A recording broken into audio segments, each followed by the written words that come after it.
episode of Keep It on the DL. I'm Devin Bonanno, and as always, I got my main man, Lou, and we got a little bit of a quiet week this week. Obviously, some very strange headlines, two very strange headlines that we're going to talk about today.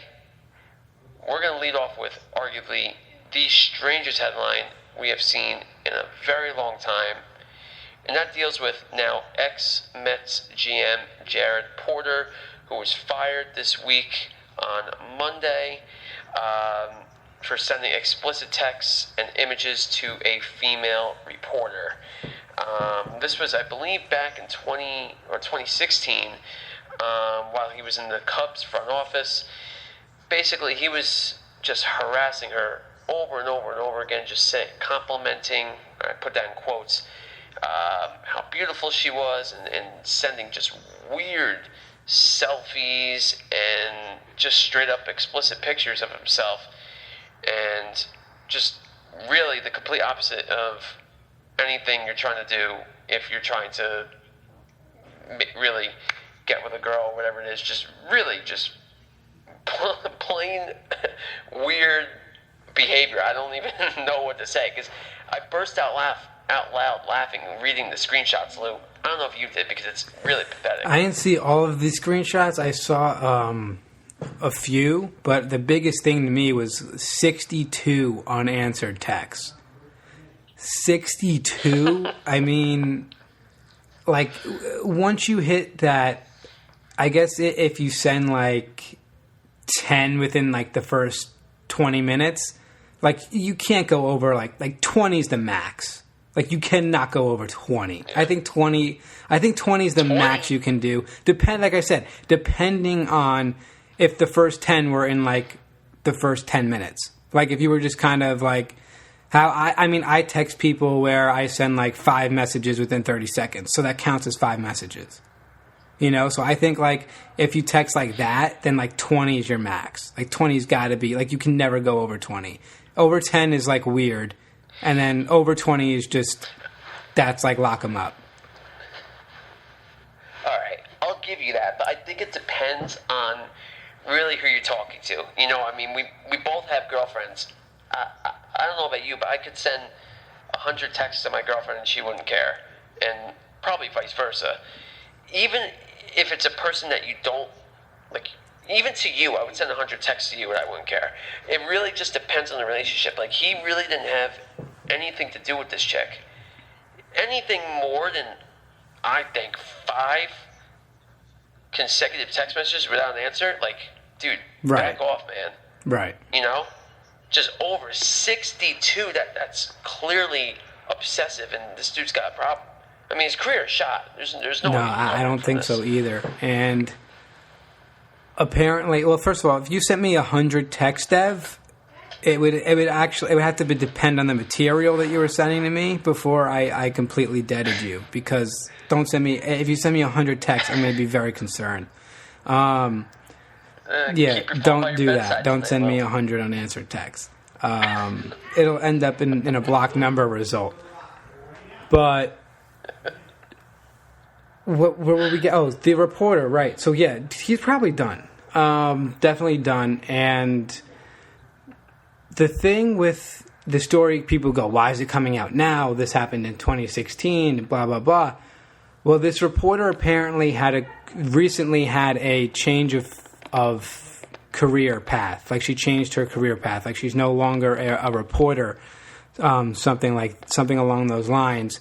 And it is very difficult when you're in a field like that and you're dealing what she had to deal with in Jared Porter and his messages, to come out publicly and say something and not face backlash in some sort of way, and not have her credibility ruined, and not have people go, nah, she's kind of a problem, you know, she came out and said this about Jared Porter, I don't know if we want her covering this, like, et cetera, et cetera. And she made the decision not to say anything for her career. Now that career has been over, she has gone out and made the story public. So she was in a very hard situation, and when she decides to tell us the story is when she decides to tell it. So I'm not mad. I don't think anyone should be like, well, why is it now? Why is it now? Why not 4 years ago? I mean, I just told you why not 4 years ago. She was still in the field, and it's unfortunate, but women are scared of losing their credibility over these kinds of situations, and it's a shame. But now she's out of the field, and she came out and told her story. Whether it's 4 years later or 4 days ago, it's still the same. It's still the same. Yeah, exactly. It doesn't matter. It still happened. Obviously no one found out about this, but listen, as far as the Mets are concerned, this is the second straight year where a strange allegation has happened to someone of big magnitude in their organization that they had just hired in that offseason and fired before they even played the game. You can remember with Carlos Beltran last year with the whole Astros scandal. So, but Jared Porter, his mark on this Mets team is going to be felt forever. He made arguably the biggest Mets trade in history, trading for Francisco Lindor. So he's always going to have that mark in Mets history, and I think he's done. I don't know how he's going to get another job, to be honest with you. I know you just said you agree with me. So, I think that's it. That's it for him, and it's a shame because he pulled off that Lindor trade, which people in Cleveland should be thrown in jail for making that trade. But yeah, the second year in a row, you're right, with the Mets and Beltran and the cheating scandal and all that. So they go out. They have an assistant GM that's getting the job there now. But we saw it, and then their coach now is still the coach. They didn't go out and get a new coach. So what is it? I'm going blank on his name. The little Miguel, Rojas. He's still the manager of the Mets. So we'll see if this maybe works out for the best for the Mets. But it is a shame. It's just a shame that this whole thing had to happen. It's a shame, but you know what? Credit to Steve Cohen again. He's preached how he wants to build a culture, and he didn't waste any time. I think it was that morning. I think the story broke late Monday, and he was fired by the time I woke up Tuesday morning, which was at like 8:30. So he wasted no time. So credit to him doing what an owner's got to do. Really, just sticking with baseball.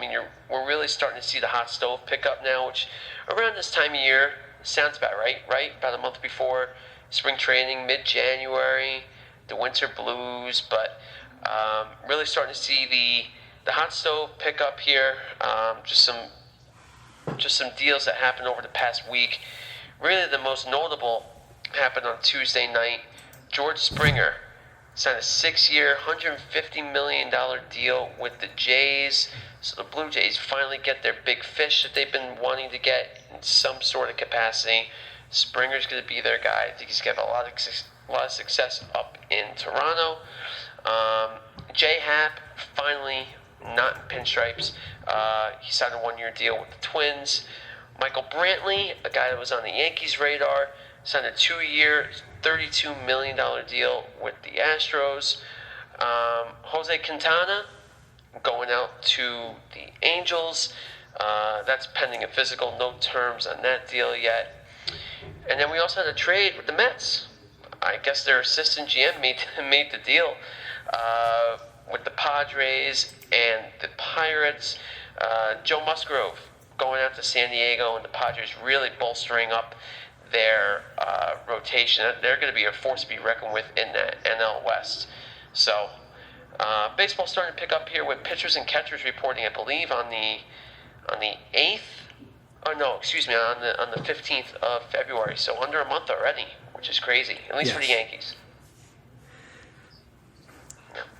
So that'll do it for baseball. Well, yeah, just touching on some of those deals and George Springer going to the Jays. Big move for the Jays here. This is their highest salary they've ever given out in franchise history. This is their largest salary. Their first $100 million salary they have given out goes to Springer, and he'll be patrolling center field for them. They're going to have Teoscar Hernandez in right and Rendell Grichuk in left, most likely, along with Bichette, Biggio, Vlad Jr. in the infield. and a rotation that still needs to, be a little bit bolstered if they want to make a run into the playoffs. Right now, I believe they're a playoff team because I think the AL is the weakest it's been in a very long time. So I think the Blue Jays can potentially be a top 3 team in the American League. And making a playoff run, I'm not so sure if they're ready to do that with that rotation, but I think they're my number 3 team in the AL right now, the Toronto Blue Jays. They're going to be a force. That lineup is going to be extremely good. And Springer, we all thought were going to the Mets. Didn't happen. Cohen didn't spend the money. I mean, Met fans told me that he was going to spend all the money. They were going to get Springer and Bauer, but doesn't look like it. Mets didn't go out and spend their money like I was told by Met fans that they were going to do. So the other ones are Angels and Quintana. Angels got some pitching, some much-needed pitching. They still need more of it. Their lineup's okay, but they need some pitching there. I still think the Blue Jays are better off than the Angels there. And those are the biggest ones. The Mets did another trade. Musgrove going to the Padres was the big name there. And Dev, don't forget, before we ended, or just after we ended the show last week, that night, Dev goes, I wouldn't be surprised if the Yankees land Corey Kluber, and that happened. So Kluber reached a 1-year, $11 million deal with the Yankees. Not a bad deal. I mean, this is more of we just have to wait and see. I don't have much to say about it right now, because if he comes out and throws like he was throwing 3 years ago, it's going to be a great deal. Or if he comes out and the first game he leaves with tension in his arm and they're just like, okay, well, this was a waste of time. We're going to need to see where the Yankees go from here. Are they going to count on Kluber to be the number 3 behind, Cole, Severino, and then Kluber at 3? Or are we going to have to go out and get another pitcher? So it's definitely a wait-and-see type of signing. We're going to just need to see how he is. Yeah, I agree. And my apologies. I mean, it's still not clicking in my head, that we got Kluber, and it was obviously we had the DJ signing. I believe we recorded last Thursday, and then the next day, last Friday, 2 days in a row, we got Kluber. So, like you said, Lou, I mean, if he comes down and he pitches like the Cleveland Indians, Corey Kluber, I mean, every Yankee fan is going to sign up for that in a millisecond. And that will arguably be the best rotation in baseball. Really, when you look at it, when you have Cole and Severino, obviously you got to see how Sevy comes and looks after Tommy John, but really no issues there, I don't think. And that could be a fantastic rotation. I think it's a win-win for both parties. $11 million in baseball really isn't anything. The Yanks aren't tying themselves up. I don't think Cashman is done, though. I'll be honest with you. I just think that they're going to have to get one more pitcher. I don't know who it is, via trade or whatever it is. They got to get one more arm. No secret there. I'm really excited for this team, though. I think they're going to do wonders. I really just hope that there's a 162-game season, man. I mean, last year was just too quick. And 60 games in a 162-game season, I mean, that's really a blimp. Yeah, it's not it even was. half the season, obviously. I mean, we both said we wanted a 100-game season at the least to make it feel like a season. So, that 100-game is definitely a marker to hit this year. I think they'll get in 162. I think all these players could be vaccinated by, May the earliest. So we'll see where the players are at with that, and maybe full stadiums over the summer. I mean, that'd be something I'd sign up for right now is to get some full stadiums over the summer here. But yeah, I mean, one move that I was kind of looking at, intrigued with, was the Yankees and A's pitcher Chris Bassett, who had a solid year with the A's last year. If the Yankees could make a move for him and give up some of the farm, and maybe Estevan Florial, because we know the Rays, the A's are letting go of Ramon Laureano. If we can get them guys like Florial or a pitcher in Luis Gil and package those two for Chris Bassett, you're gonna have a solid rotation guy that can flip it to Cole at the top, you know? And don't forget, the Yankees still have Garcia and Schmidt and Herman, those three. Two of those guys are going to be in the starting rotation to start the year. The other one will most likely start in the bullpen. But they've got options, and it's going to be who's going to step up of the young guys and be able to pitch with Cole Severino in the playoffs, and if Kluber is going to come through. So the Yankees definitely have their options. I think one more definite starter, proven starter, is what the Yankees need. One more proven starter, and you're going to have me feeling good going into the season. Yeah, I don't think there's any secret that they're really one starter away from being full steam ahead, like you said. That's what they need. And, I mean, I still think they're going to try to make a deal at the deadline. It seems like every year they're looking for that guy at the deadline. Just a matter of who it's going to be again. Yeah, and speaking of the deadline deals, I mean, the Yankees of all teams, they get screwed, man. We saw with the Luis Castillo deal, it was almost done, and then the Reds are like, no, you know what, we need Gleyber Torres if we're going to do this deal. And it's mind-numbingly frustrating when you see, you know, other players go to other teams for absolutely nothing. I mean, Lindor, the fact that Michael Conforto wasn't involved in that Lindor trade is beyond me. But you just see teams literally just take like nothing. They get absolutely nothing in return for these star guys. And then when the Yankees want to go after a Luis Castillo, the price is Gleyber Torres. And then you're just like, he's our starting shortstop. Like, what are we supposed to do? Give up our starting shortstop going into next season for a guy that's not going to be on the field every single day? It's just not going to happen. It's ridiculous. Yeah, you're right. But you know what? The Reds are doing what they have to do, man. You know, I mean, they want to be a competitive ball club, and they want to get King's ransom for their best pitcher. You know, obviously, I'm a diehard Yankee fan. I want to win every single year, man, as do you. But I feel bad for these teams that just give up on players. Well, the thing is, the Reds aren't going to be able to afford him. The Reds went out and got Castellano. They went out and got Moustakas. I think they're looking to move Sonny Gray because they know they can't afford him. And Luis Castillo, they're not going to be able to afford either. So that's when they're going to get the prospects. Right. And the fact that they're asking for Gleyber Torres, who is essentially untouchable, is ridiculous. You know, teams will be like, you know, we'll go for a trade. They'll be like, yeah, it starts with Gleyber Torres and Jason Dominguez. Otherwise, it's no deal. What are the Yankees supposed to do? They're going to be very difficult for them to pull off some trades. They only are willing to trade with the Yankees when they're losing, and that's when the Yankees were able to rebuild. Back in 2017, they were able to rebuild, and it's just rough. It's rough out there trading, getting a trade with the Yankees. It is not easy. No, it's not easy, but Cashman's going to find a way anyway. My gut feeling is that we are not done with Luis Castillo here. I think we're going to circle back, and hopefully at the deadline he comes to us. Find a way. Big moves at the deadline Hopefully this at the year. deadline, exactly. Yes.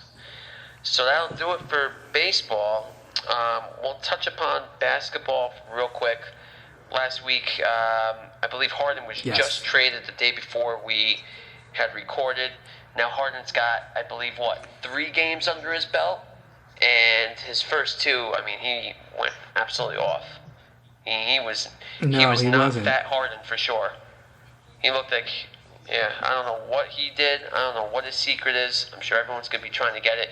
But my man dropped a 40-point triple-double in his first game, along with KD, who actually dropped 40, I think, as well, if not 35, somewhere around there. But Harden and KD looked absolutely great together in their first 2 games. And then last night comes around, Wednesday, January 20th. Kyrie comes back in the lineup. First game with all 3 of these guys. All Nets fans are pumped. They're playing the Cavs, a lowly franchise. And what happens? They lose.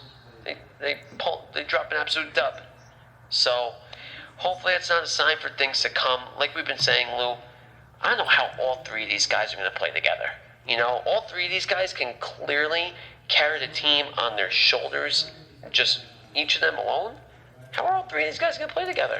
I don't know how this is going to work. It's going to be tough, and like I said, it's just going to go to the mismatch. This is just going to be a mismatch offense. Get it to the player who can take their man one-on-one the easiest. It's going to be a mismatch offense, and yeah, it's not encouraging when you lose to the Cavs in your first game with those big three there for the Nets. But Harden and KD look unbelievable when there was no Kyrie.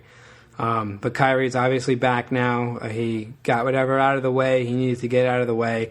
We'll see if he can make basketball his primary focus for the rest of the year, because he's getting paid millions to make that his primary focus because that's his job. So we'll see if he makes that his focus for the rest of the year.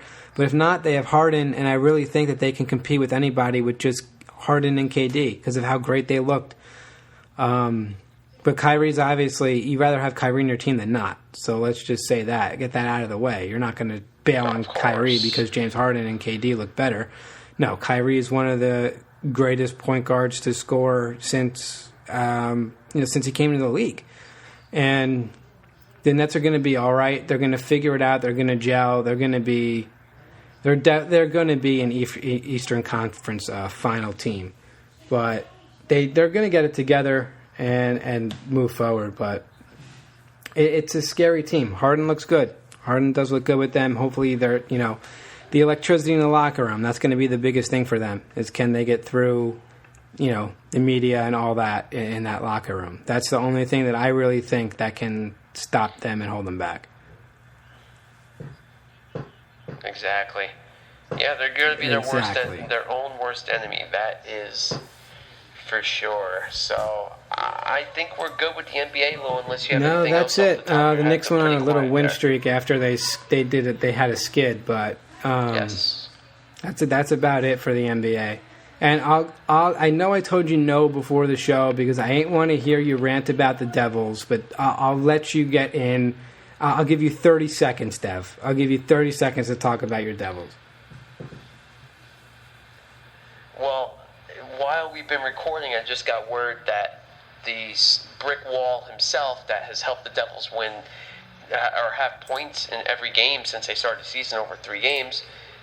Blackwood. Just tested positive wow. for COVID. Mackenzie Blackwood. Wow, well, that's perfect timing. I told you to bring that in. Then. All right, I got to give you more than 30 seconds now.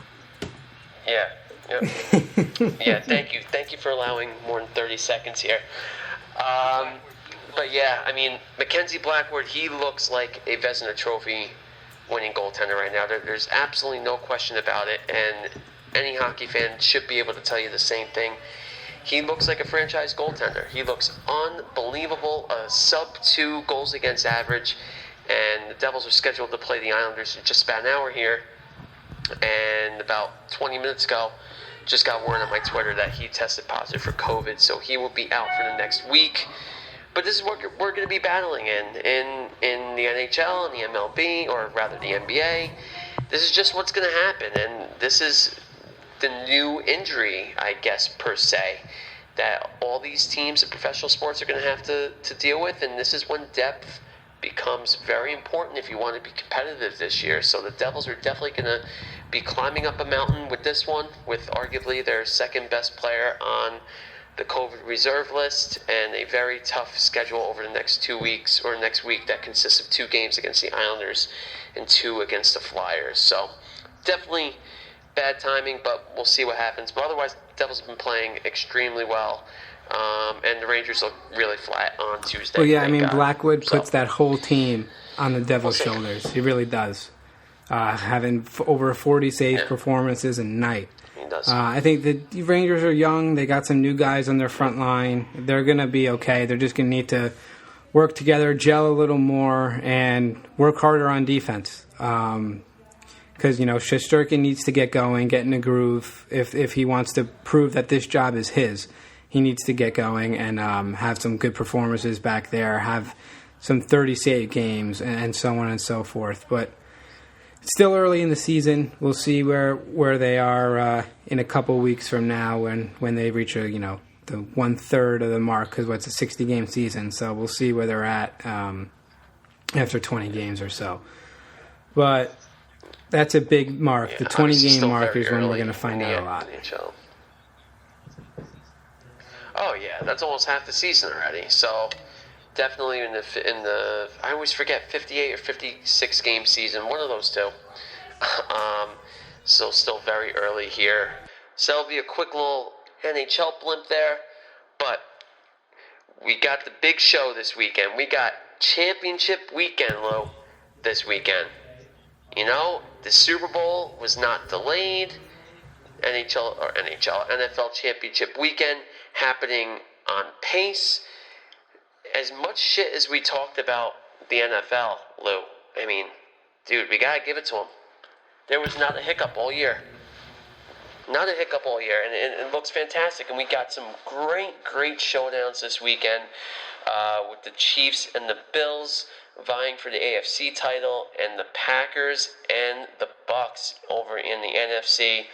Or Gronk still thinks he's in the AFC, so Gronk still thinks he's in the AFC. He's playing in a championship game either way. Oh, I saw the video. Yeah, that was funny. Did you see that video? Yeah. Yeah, it's awesome. It's awesome. I'll take any Gronk content over anything. Yeah, it was definitely funny. I love it. But yes, it's definitely funny here. But before we touch upon NFL championship weekend, we got. Well, I'll leave the big thing. Today we actually got news that Dwayne Haskins got picked up by the Washington football team, and that's great for the Steelers. Or not by the Washington football team, excuse me. He got picked up by the Steelers. So we'll see here what happens with him, whether Big Ben will be the starting quarterback. But either way, this is going to be very important for Dwayne Haskins. If he's really going to learn behind Big Ben, if he's going to take over that starting job, he's a first-round talent, a top 10 talent, and I think the Steelers are getting a bargain here, and that's really what they're hoping for. They're hoping that Haskins can play at that first-round level, and I think it's a great signing for the Steelers, who I think are going to have a very tough offseason. It seems like they have to shed a lot of salary. I don't think Juju's coming back. I don't know where he's going to go. I personally don't want the Jets to have anything to deal with him. He just seems like a huge diva and just too into TikTok. So go do your Corvette dances somewhere else. But Haskins is a Steeler now. Is what, like a future Steeler? No, I don't think so. No, I know he's a Steeler. No, I know he's a Steeler. But is he a future Steeler? Like, is he going to take over this franchise? Absolutely not. Dwayne Haskins is not. No, I don't think so. That's what they're hoping. I don't think so. I really don't. I don't know why they got it. I think this is horrible for the Steelers. I think this is a horrible move. Horrible. Absolutely horrible. Why? I think he's going to be cut in spring training. I think they should draft Mac Jones in the draft and have him learn behind Big Ben if Big Ben decides to come back. Because after his playoff performance and there with those 4 picks, I think he's close to hanging it up. And I don't think there's really a future with Ben and the Steelers right now. 1-year deal if they do it. Dwayne Haskins is not the guy that I'm necessarily looking forward to. If I'm a Steelers fan, I'd much rather take a chance on Mac Jones, somebody in the draft that can, even Kyle Trask, somebody that is not, we haven't seen the NFL yet, where Haskins, we've seen him in the NFL, and he's awful. Dev, he's completely awful. There's no hope for this man. Right. None. None. He's been pitiful. Absolutely awful. He's been pitiful. Yeah, and he's a problem. Bad, like he's going to strip clubs during COVID. He's a headache. This guy's not going to make it out of training camp. Watch, he's going to be cut. The Steelers should draft a quarterback. Absolutely, should draft a quarterback in the first round. We'll see what they do, but I really don't think Haskins is going to be this guy in Pittsburgh to take over after Big Ben. In no way, no how. No, and I'm not saying he is going to be that guy. I'm saying they're hoping that they can get a diamond in the rough here a little bit. With getting him in a bargain, getting that first-round talent, seeing if they can get something out of him, and seeing if they can make it work. They're probably still going to draft a Mac Jones or a Trask, and they absolutely should, because that's probably where their future is going to be. But from a Steelers standpoint, I mean, I have no problem with this. I don't have any problem with it. Not saying you should be overly excited if you're a Steeler fan. There's nothing much to get excited about. But, I mean, it's a low-risk, high-reward move for the Steelers. There's no question I don't even think that. there's a high reward there. I just think it's an only risk. I really think I think this is horrible for the Steelers. Because the guy is nothing. Why? The guy's nothing. The guy's never going to be anything in the NFL. If you watch how he played, he's got nothing there. He's got no flashes of brilliance. It's nothing. He's got a whole lot of nothing and a whole lot of baggage. I think Dwayne Haskins is done in the NFL. Done. Johnny Manziel should have lasted longer. So we'll see if he can even... Dwayne Haskins. He's going to last, right? Manziel was in there for, what, a year? That is... Johnny Manziel more than that? I think it was 3 or 4 years. I'd be surprised if he lasted as long as Manziel did. And Manziel shouldn't have lasted 3 or 4 years either. But... yeah, he's done. Haskins is done. He's nothing. Cardell Jones should have lasted longer than Dwayne Haskins. We'll see. Hey, That's not in vain. I'm giving Cardell Jones a compliment. I'd rather him than Dwayne Haskins. He should have had an NFL career. I think Cardell Jones would have been great. I don't know what happened. He didn't really get a shot in Buffalo or San Diego. Or I think he was in LA with the Chargers, but... either way, let's see. I'm happy to make a bet with you, Lou, that Haskins will at least be third string with the Steelers on opening day. Next up, man, this next topic has been absolutely consuming my life, Lou. Every 10 minutes I'm on Twitter just researching something. I am in the depths of Twitter with the thought of Deshaun Watson being a New York Jet. And you know what I'm talking about when going in the depths of Twitter? I mean, you get in places where you think you never could go, or seeing things you never thought you would ever see. You know, really going deep, and that's me. And I think every Jet fan is with me. And I'm not going to speculate too much because this is really all pure speculation. There's nothing saying that Houston Texans are actively seeking to trade Deshaun Watson. If we get that headline, I'm going to be over the moon just by that, you know. But this is really a one-sided story with Deshaun Watson. He's been like giving out real subtle hints on Instagram and on Twitter and all types of things, liking stuff of him in a Jets uni and his agent saying that he wants to get him a car in Jets green. I mean, you can take it as it is, and I really think that there is substance to it, but he is under contract with the Houston Texans. If the Texans do trade him, there's $20 million in dead cap there, you know. So the Texans are going to do whatever they can do to keep this guy. Let alone he has the highest completion percentage in NFL history through their first 4 years in the NFL. I mean, that means something. This guy is a superstar in this league. Is this relationship repairable? That is the big question. How much of this is true? Has he really played his last snap as a Houston Texan? I don't know, but I really hope it's true that he's trying to get out of there, and the Jets should do whatever it takes, whatever it takes to get this guy. Yeah, I definitely agree. They should do whatever it takes to get him to be a New York Jet. I just think that the Jets might find a way to mess all of this up. They had the number 2 pick, which would be great for the Texans to go out and grab. And if the Jets say, I think we can get this Justin Fields kid for cheaper and he's just as good as Watson, I think they're going to mess it up. And I do not think Justin Fields is as good as Watson. I think Watson is, like you said, highest completion percentage, fantastic. He's a fantastic quarterback that's had nothing around him. I definitely think the Jets can surround him with some talent, get him a little bit of a run game. I feel like the guy's never had a real run game in his career. You know, having Lamar Miller, I know David Johnson was there this year, but he was hurt. I just think that with the right pieces, Watson can definitely thrive in New York. I think that this is where he wants to be as well. So the pieces are there for him to be a Jet. I don't know if the Jets are going to screw it up or not, though. I think they might screw it up. I don't know.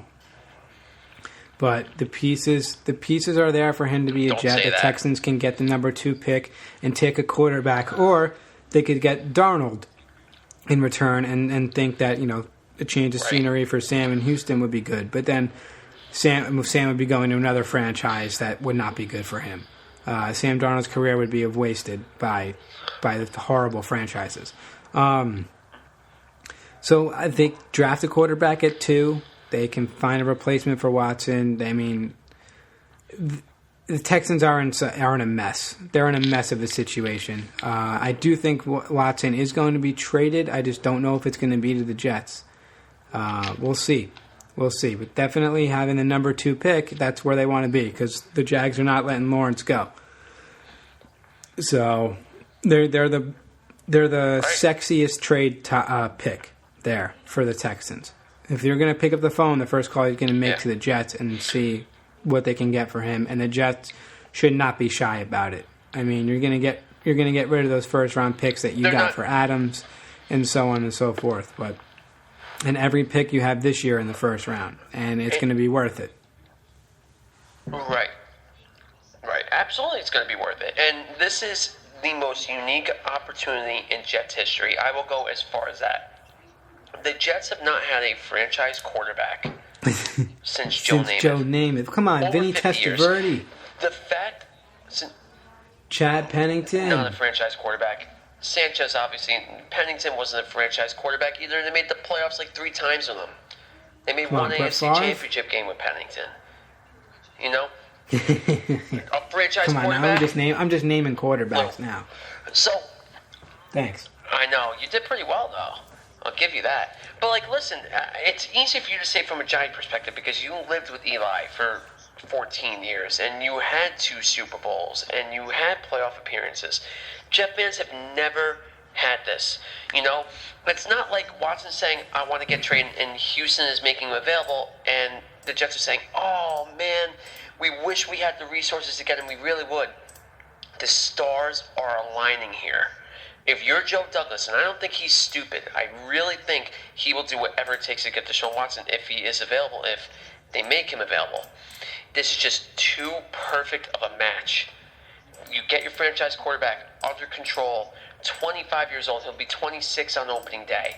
His caliber, everything, the assets that you have as for the New York Jets to be able to pull off this trade. I mean, they can pull off this trade, have it be an extremely reasonable trade for both sides, and the Jets can still have a first-round pick this year and next year.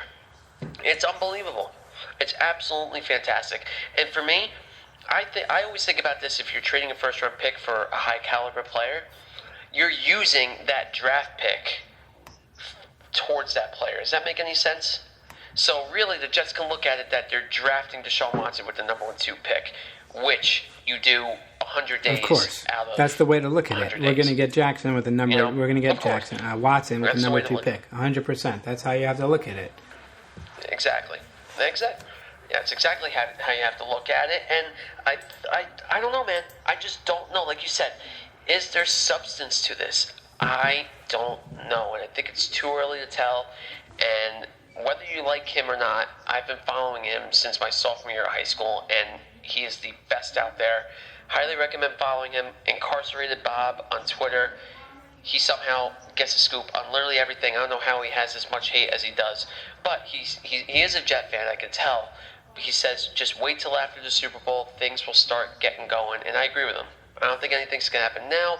I think you'll really start seeing things all across the board. It always happens, but especially when it comes to Watson, we'll have a lot more to say about him after the Super Bowl. So I'm interested to see a week from now, Lou, what's going to happen, if we're going to have more stories. But this is a good thing to talk about this week because there definitely were storylines as far as Deshaun Watson goes. Definitely.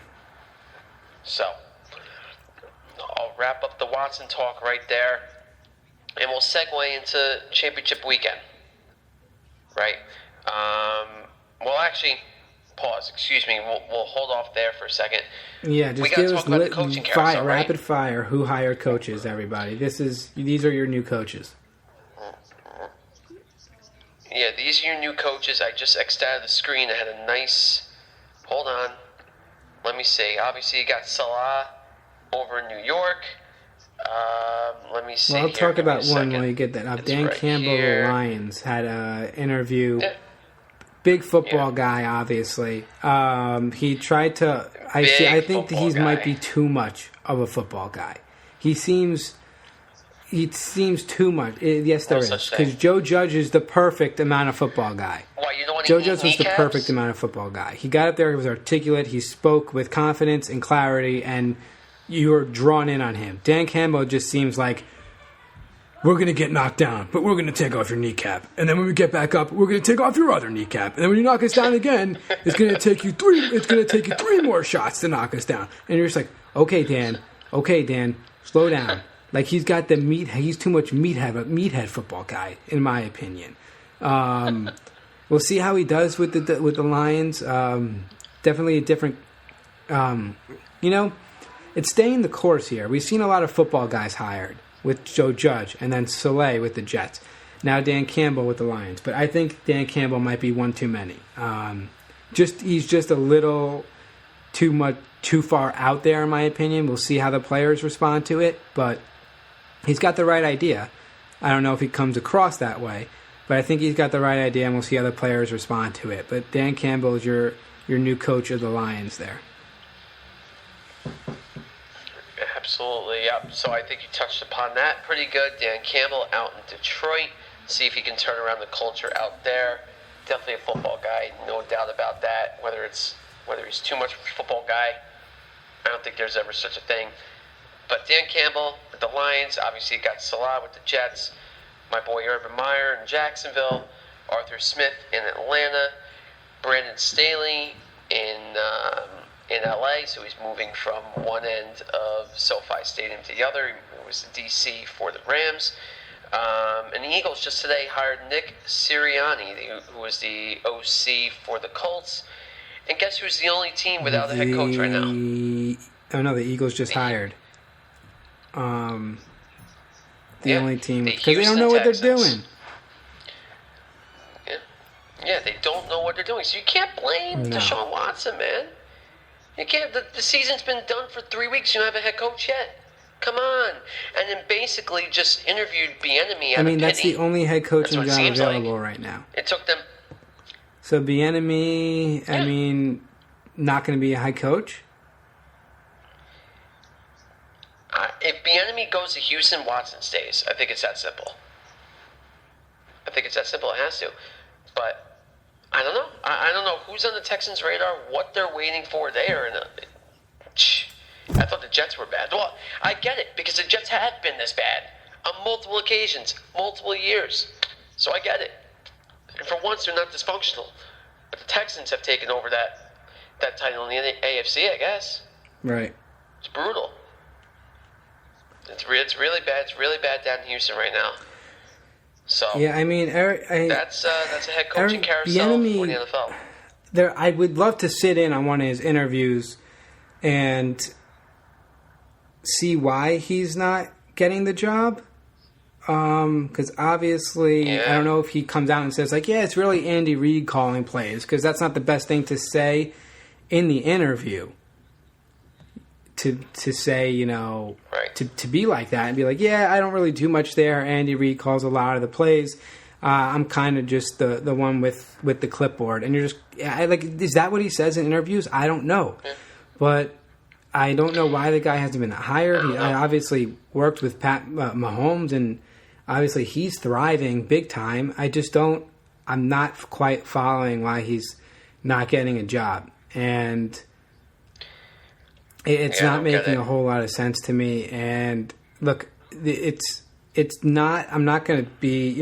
Let's just get this out of the way. People are just going to be like, it's because of his skin color. No, I don't think it's because of his skin color. I think there's something going on in these interviews where people are not wowed by him right now. I would love. That's why I want to see him interview. I want to see these reasonings why, and see. These other coaching candidates, a lot of them are young, and we'll see how they'll pan out. I don't think that there is a team out there that has hired a coach where I'm like, that's a horrible hire. I don't understand the hire behind that guy. So we'll see what happens. I mean, I think the Eagles guy is the most skeptical because I feel like Frank Reich calls the offense in Indy. I'm not sure what this Sirianelli guy brings to the table in Philly, but maybe that's one guy I would say I'd rather Bieniemy over. But these other guys are qualified, and we'll see how they do. But we'll see if Bieniemy ends up with Houston or is going to go back to KC. I mean, I would take him as a Giants offensive coordinator in a heartbeat because I'm pissed Jason Garrett didn't get the Charger job. And the Giants are going to be stuck with him next year. But I guess that'll just wrap up your coaching carousel there. But there's still just that one team then, just the Texans without a coach. Yeah, very, very strange. So that'll do it for the carousel. And then really the last thing we have to talk about. We got to talk about Phillip Rivers, right? I forgot. Yeah. We have to. Rivs. We got to talk about Rivers. He announced his retirement yesterday after his career playing with the Colts and obviously the Chargers. I always loved him. I mean, he was a staple, and Lou, you could probably the same thing for you. Growing up, loving sports, loving football, you always heard about Phillip Rivers. You always watched Phillip Rivers. He was always there. He's always on those 12-4 Chargers teams that couldn't get it done after the divisional round every year. And obviously his career was he technically was drafted by the Giants and then traded to San Diego. But I'm going to miss him. Seemed like a really fun guy to play against on the field, and even though he had really the strangest throwing motion I've really seen besides Tim Tebow, he made it work for him, and he was always prolific on offense. And I'm going to miss him. I definitely am, and it was weird just seeing him in the Colts uni this year. It was weird seeing him in that color blue and not the teal. Yeah. Teal blue for the Chargers. His number will be retired. He's a Hall of Fame quarterback. I definitely think his number will be retired by the Chargers.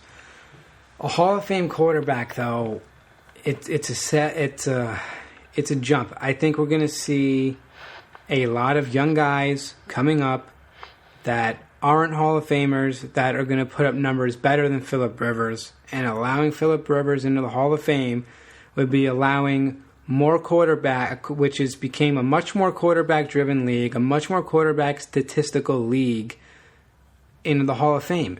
And I think if you put Rivers in, then you're going to need to put almost every quarterback that can play 16 years in the NFL in, no matter what they do. I'm pretty sure Rivers has only been in one AFC Championship game in his entire career, and LT carried that team there. I just don't think the guy is a Hall of Famer. You don't look at him and what's his biggest, wow, oh my goodness, Phillip Rivers did that? Wow. Eli's won 2 Super Bowls, 2 Super Bowl MVPs. He'd be the only Hall of Famer that did not have to win 2 Super Bowl MVPs and not be in the Hall of Fame. Eli'd be the first piece if he doesn't get in. But Rivers, there's nothing Rivers did where you're like, he did that and he's not in the Hall of Fame. So yeah, he has a lot of passing yards and he has a lot of passing touchdowns. But in what turned into a passing league, just wait and see for all these new quarterbacks coming up. They're going to end up with those same amount of numbers. Similar type numbers. Right. He's not a Hall of Famer to me. You bring up... I think he is, but I could be saying that based on emotion. I'm kind of put on the spot, so I didn't really have a chance to develop a thought on that. But like you said, I mean, he was just consistent throughout his whole career, and you have to appreciate that. And like you said, there are a lot of guys where you could say, they just never got to the big game, they never won the conference title, and they were just good their whole careers. And Phillip Rivers is in that category. And he doesn't have a wow moment. He doesn't have remember that game. He doesn't have any of those. But that's what a Hall of Famer is to me. It's someone where he's in the Hall of Fame. Oh, he did that. He had a sick Super Bowl or something like that. That's what a Hall of Famer is. You're not in the Hall of Fame because it's Yeah, he had a lot of passing yards and passing touchdowns. Oh, but what did he do? He never reached the Super Bowl, and he's reached one AFC Championship game. It's just he's not a Hall of Famer to me. I'm not going to disagree with you.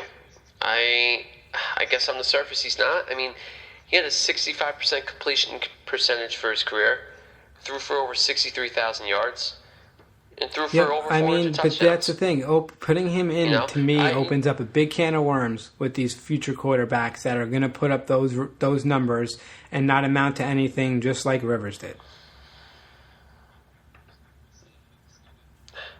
We'll see. I mean, we still got, 5 years until it's official, until he can get in, right? So. I know baseball, it's 5 years. It's 5 years. I'm not sure if it's the same with football. But yeah, baseball's 5 years, yeah. I don't know. Yeah, we'll see. I mean, great congrats career, on his retirement. I mean, likable guy. Very long career. Great career. He joked now he can start a family. Obviously 9 kids, but he's going to coach high school football now, Phillip Rivers. And honestly, I would take Phillip Rivers as an offensive coordinator. I think he's got a great football mind. So I think there's a future for him in the game. Yeah. He'll find his way somewhere. He'll be involved with the Chargers, and I mean, he'll be busy with his kids anyway. He's got 8 kids, so he'll definitely be busy. So we'll wrap it up with this. We'll wrap it up with the championship weekend. AFC, NFC championships going on this weekend, and I mean, boy, do we have a big storyline here going on with Patrick Mahomes. I mean, he's beat up right now. He's dealing with a foot or an ankle injury, and he's in concussion protocol. So arguably the biggest player in the game, obviously the best player on the Chiefs, the player that got him there, really, he's in concussion protocol. So it still remains to be seen whether he's going to be at the helm or Chad Henne.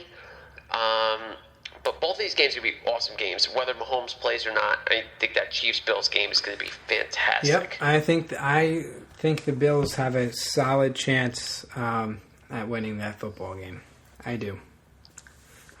But before we get into picks this week, let's go over the games, from last week in which we saw. I mean, Tampa Bay rolled over the Saints 30-20. Their defense was able to pick off Breeze in what was likely Breeze's last game at the Metrodome. And it kind of made you sad that it was his last game. Superdome.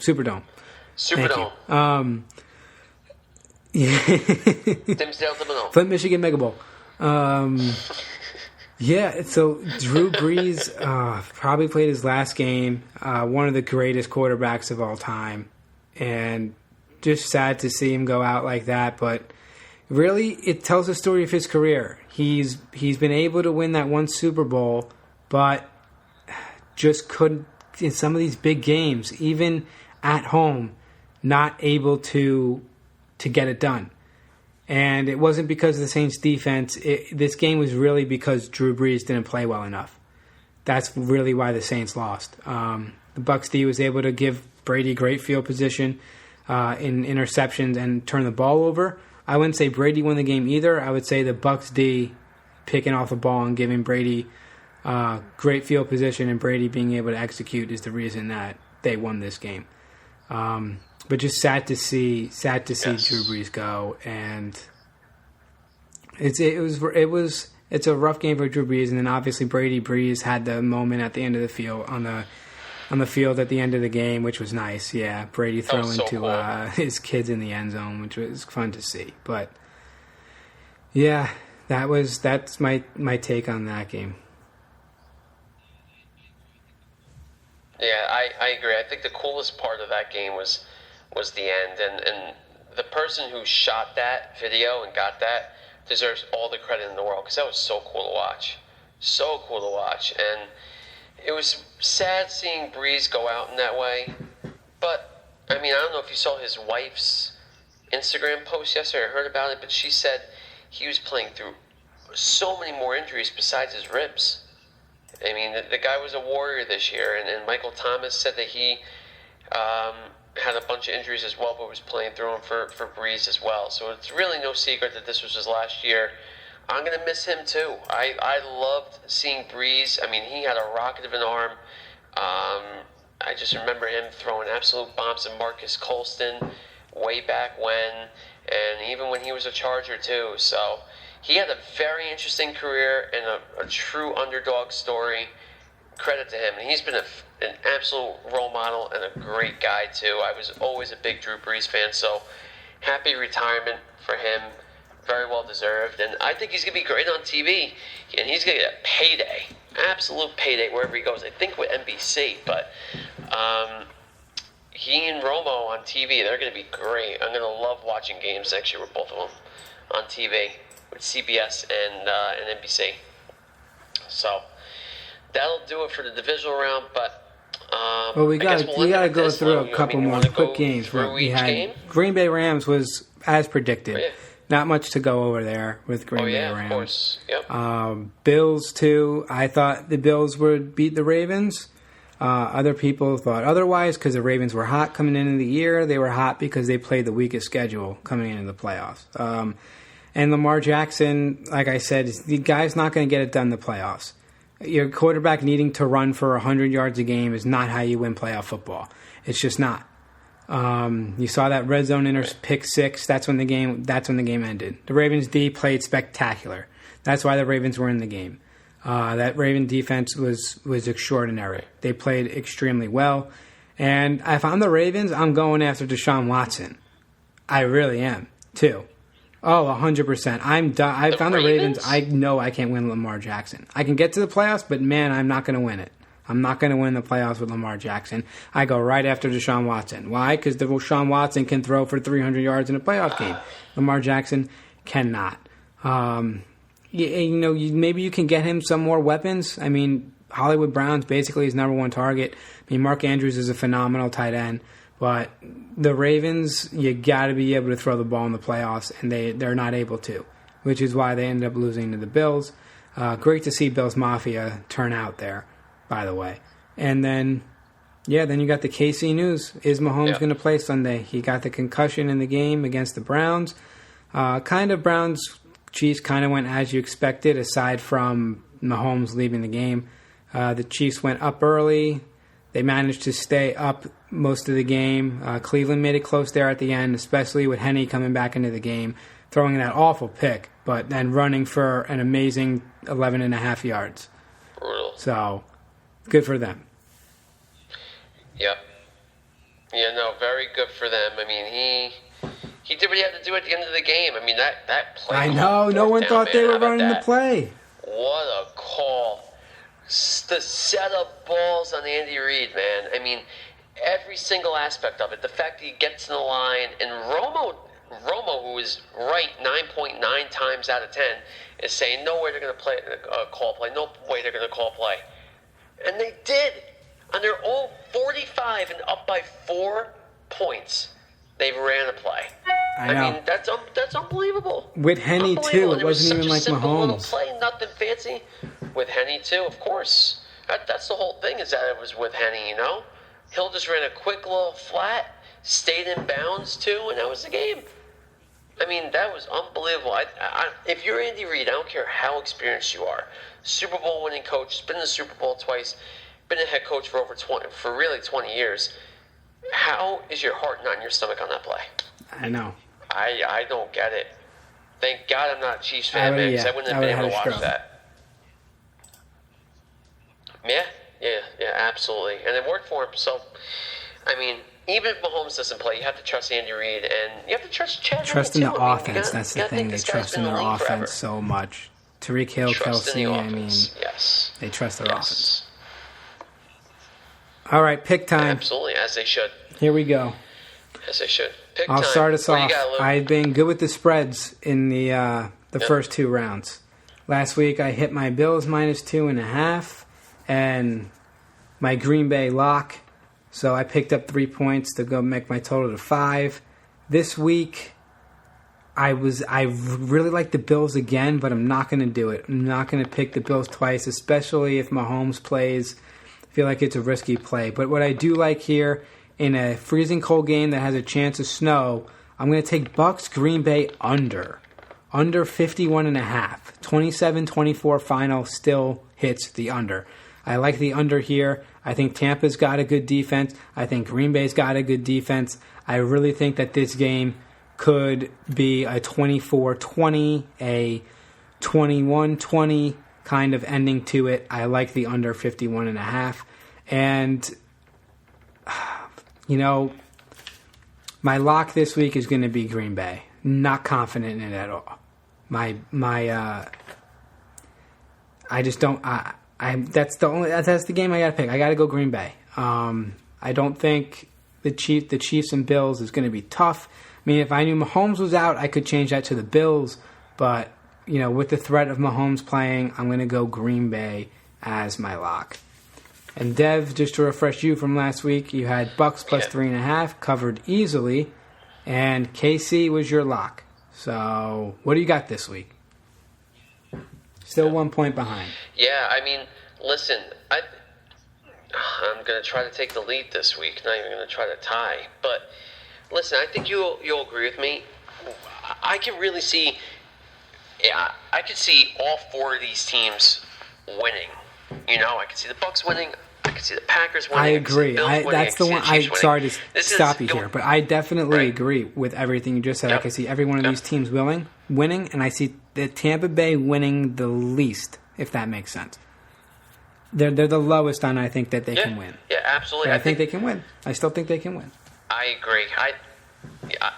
I absolutely think they can win. I think this Packers team is just loaded this year. This year. Underrated defense, in my opinion, too. They get the job done. Brady is just performing at a top level. But my lock this week, I'm still going to take the Packers -3.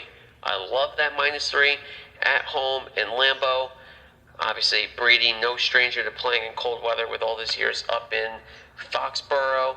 So I'm still going to take the -3 with the Pack. I think their offense is just going to be too much for the Buccaneers' offense to catch up to, and I think their defense will get the job done. And my lock, neither of these games are going to be a lock. But since I have to pick one, I'm going to lock in the Chiefs at home. Chiefs could be at Arrowhead. I think the Bills are going to keep this super close. Wouldn't be surprised if you see the Chiefs not cover. Don't cover the 3, even win by 2. And like you said, I expect a very, very high-scoring game. So I'm going to take my best bet. Going to be the Packers -3, and my lock is going to be the Chiefs money line. There we have it. So there we have it. Before we go, I want to throw in a crazy thing I saw this week in high school. Devontae Adams was the number 2 wide receiver on his football team. Dad, do you know who the number 1 wide receiver was on that football team? Oh my God! Professional athlete. No, who?